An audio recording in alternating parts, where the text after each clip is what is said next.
Os trabalhos, senadoras, senadores, telespectadores, ouvintes da Rádio Senado. Eu vou falar muito na linha do que sustentou, muito oportunamente e com muito brilho, a senadora Elisiane até há poucos instantes. Eu queria dizer uma palavra antes do meu tema principal, que esta prisão ocorrida agora há pouco em São Paulo, do ex-presidente Michel Temer, é um escancarado sinal de que não há discriminação, não há perseguição, não há seleção com relação àqueles que são visados pelo braço da justiça e pelas investigações da polícia. Evidentemente que o ex-presidente Temer haverá de apresentar a sua defesa, mas a sua prisão, de certa retumbância em todo o Brasil, já era algo vaticinado por muita gente há várias semanas. E ao que tudo indica, muita gente boa, muita gente famosa também virá na esteira deste trabalho eficiente que realiza a Operação Lava Jato. Mas o essencial que queria aqui enfatizar bem é de que, ao contrário do que diziam certos setores partidários, não há discriminação. Quem cometeu infrações contra o dinheiro público está aí disponível e sob investigação. Quanto ao tema que pretendia e pretendo aqui desenvolver nos instantes que me restam, eu quero dizer que estes últimos dias, como todos têm percebido pelo Brasil afora, têm sido dias de março principalmente, muito desafiadores para a luta do país contra a corrupção, como agora está se vendo, com seguidas manifestações em favor de obstáculos, e esse é o problema que me traz aqui, obstáculos às investigações das ilicitudes envolvendo cidadãos poderosos. Agora, por exemplo, e mais um dado, o plenário do Supremo Tribunal Federal agendou para hoje à tarde um julgamento que pode representar mais uma dificuldade, mais um cerceamento a importantes ações da Receita Federal, com o argumento de que houve vazamentos. A Corte Suprema analisa hoje à tarde se o compartilhamento de dados do fisco precisa ou não de autorização judicial.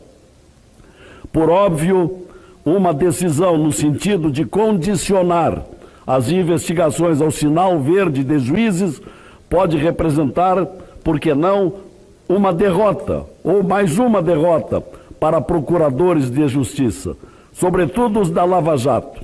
Na semana passada, o Supremo já havia imposto a dificuldade que todos conhecem, a operação de indicar a Justiça Eleitoral como foro para crimes do Caixa 2, mesmo que associados à lavagem de dinheiro e corrupção. Agora, se houver essa limitação de compartilhamento de dados via necessidade de autorização prévia para que o Ministério Público use informações bancárias e fiscais cedidas pela Receita, esse tema, incluído na pauta de hoje à tarde pelo presidente da Corte, Dias Toffoli, no último dia 11, na mesma toada, contra procedimentos abertos para investigar membros de tribunais superiores, como o caso do ministro Gilmar do STF, por exemplo, pode representar, repito, mais um problema. O plenário do Supremo vai então analisar recurso do Ministério Público Federal contra a anulação de processo pelo Tribunal Regional Federal da Terceira Região, que considerou ilegal compartilhamento de dados. Hoje, caso o fisco encontre indício de crime, as informações são encaminhadas para o Ministério Público ou a Polícia Federal, sem necessidade de autorização judicial. Hoje é assim. Agora, o envio é uma obrigação do auditor fiscal prevista em lei. É evidente que haverá cerceamento se for estabelecido um filtro de quando e qual nível de detalhamento das informações deve ser encaminhado. Será prejudicial, inevitavelmente, às apurações, condicionar todo o envio de informações ao Ministério Público a uma chancela prévia de juiz. Esse entendimento vai inviabilizar, pelo menos, a agilidade nas investigações que se dão por meio de parceria entre órgãos, caso da Lava Jato. O compartilhamento de dados bancários é fundamental para a produção de provas em investigações de crimes organizados e o combate à corrupção. Esse julgamento tem, pois, potencial de representar um novo conflito entre o Supremo Tribunal Federal e o Ministério Público, quando e já as relações estão altamente estremecidas, porque uma semana após o Supremo ter imposto derrota aos procuradores. Além disso, integrantes do órgão viraram alvo de inquérito aberto por Toffoli para apurar notícias falsas e ataques ao Supremo, cujos agentes já estão nas ruas em busca de indícios para acusar supostos detratores. Quero, para encerrar, senhor presidente, senhores senadores, quero também aqui lamentar a forma desrespeitosa com a qual o presidente da Câmara, no dia de ontem, deputado Rodrigo Maia, se manifestou contra o ministro da Justiça, Sérgio Moro.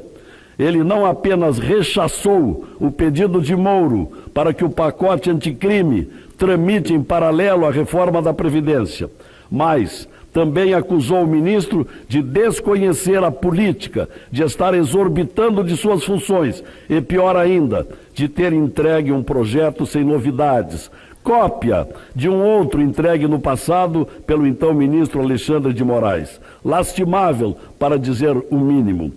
Concordo com o ministro Moro de que o projeto de lei oferecido por ele é amplo e inovador, atacando os flagelos causados pelo crime organizado, pela violência urbana e pela corrupção sistêmica. Faço coro ao ministro. O combate ao crime não pode ser adiado indefinidamente. O povo não aguenta mais, há muito tempo. Esperamos, em suma, que melhorem os entendimentos daqui por diante e respeito, principalmente, do presidente da Câmara ao ministro Sérgio Moro da Justiça, neste momento tão tenso, tão conflagrado, onde o que deve vigorar é a luta que já vinha se desenvolvendo em favor do combate à corrupção. Era o que pretendia dizer, senhor presidente. Para o deputado Marcel Van Hatten, aqui do Novo. Por gentileza, tem um minuto. Senhor presidente, caros colegas, a prisão de Michel Temer hoje, assim como de outras figuras, demonstra pelo menos duas coisas. A primeira é que ninguém pode estar acima da lei e que a Lava Jato não é seletiva, como muitos defendem. Pelo contrário, todos que porventura cometeram crimes precisam pagar por eles. E foi no mínimo tragicômico ver aqueles que querem, por exemplo, Lula livre, hoje querendo vibrar com a prisão de Temer, mas ao mesmo tempo tentando achar argumentos para não comemorar. Por outro lado, senhor presidente, é importante que essa casa paute o quanto antes o fim do foro privilegiado, porque o foro privilegiado acaba protegendo muitos que devem à justiça e à sociedade e que acabam fugindo da justiça, não sendo presos. Duas coisas: justiça não pode ser seletiva, deve ser igual para todos, e o foro privilegiado precisa ser pautado. Muito obrigado, senhor presidente. Muito obrigado. Nesta semana, presidente, em que se completam 5 anos da Operação Lava Jato, esta operação que desvelou aos olhos do povo brasileiro o maior escândalo de corrupção mundial, vemos no dia de hoje o segundo ex-presidente da República preso, graças a esses agentes da Justiça. E vemos, então, que acertamos, presidente, ao eleger Jair Messias Bolsonaro, nosso presidente, porque ele tem um compromisso verdadeiro de combate à corrupção. Quando nomeia o ministro Sérgio Moro, o juiz Sérgio Moro como ministro, ele mostra o compromisso com o povo brasileiro, o compromisso com a legalidade, com a justiça e com a moralidade. E o ministro Sérgio Moro esteve nesta casa, entregando aos parlamentares o projeto de lei anticrime, que nós apoiamos veementemente, porque está na hora do Brasil ser passado a limpo. Está na hora de acabarmos com essa impunidade às autoridades brasileiras corruptas. Este é o compromisso do nosso presidente e este também é o nosso compromisso. Por isso, queremos aqui declarar que apoiamos a Operação Lava Jato, que apoiamos todas as medidas de combate à corrupção, que apoiamos também o fim do foro privilegiado, para que nenhuma autoridade esteja acima da lei, para que todos paguem por seus crimes e assim tenhamos um país que queremos de justiça e honradez. E só por fim, para registrar hoje aniversário do nosso presidente, que fique aqui os nossos votos de saúde e nosso compromisso com o seu governo para que o Brasil vá para frente rumo ao progresso. Um grande abraço a todos. Gostou do vídeo? Então curta e compartilhe com seus amigos. E não esquece de deixar seu comentário, hein? Conte pra gente o que você achou do vídeo. E para estar sempre informado, inscreva-se no canal e ative as notificações. Assim, você vai ficar sabendo logo que um vídeo novo for publicado.